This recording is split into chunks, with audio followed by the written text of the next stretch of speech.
فلسطین اور اسرائیل کے کانفلکٹ کو تقریباً 100 سال ہو گئے ہیں۔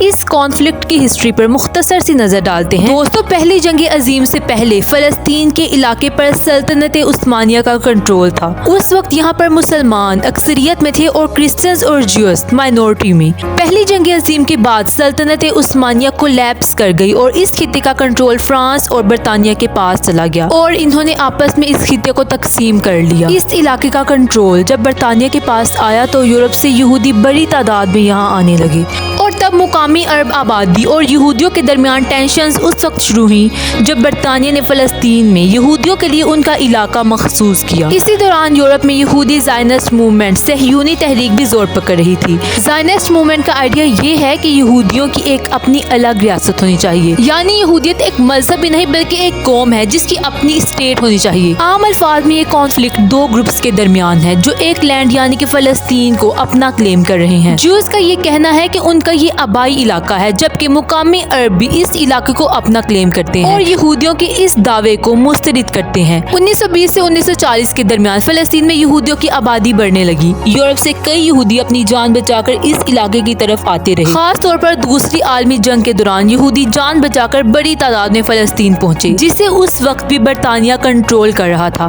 یہودیوں کی بڑھتی ہوئی آبادی کے ساتھ برطانیہ کی حکومت اور مقامی عربوں کے درمیان تشدد بڑھنا شروع ہو گیا۔ زائنسٹ آرگنائزیشن نے ملٹری گروپس بنا لی جنہوں نے دوسری جنگ عظیم کے بعد مقامی عربوں سے لڑائی اور برطانوی کنٹرول کے خلاف ریزسٹنس بڑھا کر الگ ریاست کے لیے دباؤ بڑھانا شروع کیا۔ 1947 میں جب مقامی عربوں اور یہودیوں کے درمیان وائلنس بڑھنے لگا تو اقوام متحدہ نے ووٹنگ کے ذریعے فیصلہ کیا کہ فلسطین کو دو ٹکڑوں میں تقسیم کیا جائے جن میں ایک یہودی ریاست ہو یعنی کہ اسرائیل اور ایک عرب ریاست یعنی فلسطین، جبکہ یروشلم یعنی کہ بیت المقدس ایک بین الاقوامی شہر ہوگا۔ اس پلان کا مقصد جیوز کو اپنی ریاست اور فلسطین کو انڈیپینڈنس دینا تھا تاکہ وائلنس پر قابو پایا جا سکے۔ اقوام متحدہ کا یہ پلان یہودیوں نے تو قبول کر لیا لیکن آس پاس کے عرب ممالک نے اسے یورپ کے کلونیلزم کے طور پر دیکھا کہ عربوں سے ان کا علاقہ زبردستی لیا جا رہا ہے۔ 14 مئی 1948 کو اسرائیل کا قیام ہوا اور اگلے ہی دن جارڈن، ایجپٹ، سیریا اور عراق نے حملہ کر دیا۔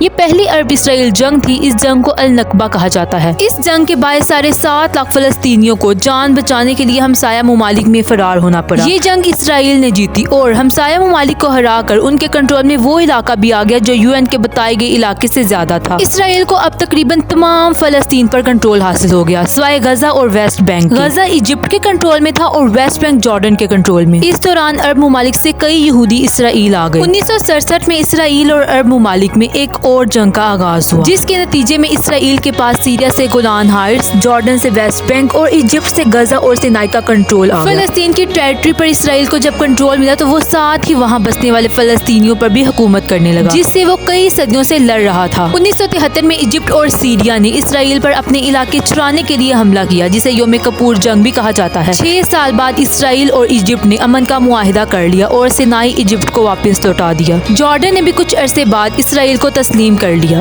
ان علاقوں میں جن میں غزہ اور ویسٹ بینک شامل ہیں بہت سے فلسطینی اور ان کی کئی نسلیں رہتی ہیں۔ اسرائیل کی جانب سے ان فلسطینیوں کو اور نہ ہی ان کی نسلوں کو آبائی گھر جانے کی اجازت ہے۔ اسرائیل کا کہنا ہے کہ اس سے آبادی بہت بڑھ جائے گی اور ان کی یہودی ریاست کے وجود کو خطرے کا سامنا ہوگا۔ اسرائیل اب بھی ویسٹ بینک پر قابض ہے تاہم اس نے 2005 میں غزہ کی پٹی سے فوجیں نکال لی تھیں۔ اقوام متحدہ آج بھی اس علاقے کو مقبوضہ جانتی ہے۔ اسرائیل پورے یروشلم کو اپنا کیپٹل مانتا ہے جبکہ فلسطینی اس یروشلم کو مستقبل کی فلسطینی ریاست کا کیپٹل مانتے ہیں۔ گزشتہ 50 برسوں میں اسرائیل نے ویسٹ بینک اور ایسٹ یروشلم میں اپنی سیٹلمنٹ بنا لی ہیں جہاں اب تقریباً 6 لاکھ یہودی آباد ہیں۔ ان یہودیوں کو سیٹلرز کہا جاتا ہے۔ اسرائیل کے قانون کے مطابق دنیا میں کسی بھی یہودی کو اسرائیل کی سٹیزن شپ مل سکتی ہے۔ انٹرنیشنل لاء کے مطابق یہ سیٹلمنٹس انلیگل ہیں۔ اقوام متحدہ کی سیکیورٹی کونسل اور برطانیہ کا بھی یہی موقف ہے تاہم اسرائیل ان انلیگل سیٹلمنٹس کے ہونے کو رد کرتا ہے۔ 2007 میں غزہ کا اقتدار حماس نے سنبھالا جو فلسطینی اکثریت پسند گروپ ہے۔ اقتدار سنبھالنے سے اب تک حماس اسرائیل سے متعدد جنگیں لڑ رہا ہے۔ ان جنگوں کے علاوہ حماس نے اسرائیل پر ہزاروں ہتھیار اور راکٹس کے علاوہ کئی حملے کیے ہیں۔ اسرائیل نے بھی حماس کو کئی بار فضائی حملوں سے نشانہ بنایا ہے۔ 2007 سے اسرائیل نے غزہ کی پٹی کا محاصرہ کر رکھا ہے تاکہ حماس کو آئسولیٹ کر سکے اور اسرائیلی شہریوں پر حماس کی جانب سے راکٹ فائرنگ پر قابو پا سکے۔ غزہ میں مقیم فلسطینیوں کا کہنا ہے کہ اسرائیل کی جانب سے لگائی گئی پابندیوں اور زیادہ آبادی والے علاقوں پر بھاری فضائی حملے اجتماعی سزا کے مترادف ہیں۔ اسرائیل کے کنٹرول کرنے کا مطلب یہ بھی ہے کہ اسرائیل غزہ کے لوگوں کا پانی، خوراک اور فیول وغیرہ بھی کنٹرول کرتا ہے۔ صدیوں سے چلنے والی اسرائیل اور فلسطین کی لڑائی میں وقفے سے کلیشز آتے رہتے ہیں اور اسرائیل، ویسٹ بینک اور غزہ میں بسنے والے شہریوں کے لیے پرتشدد واقعات معمول بن گئے ہیں۔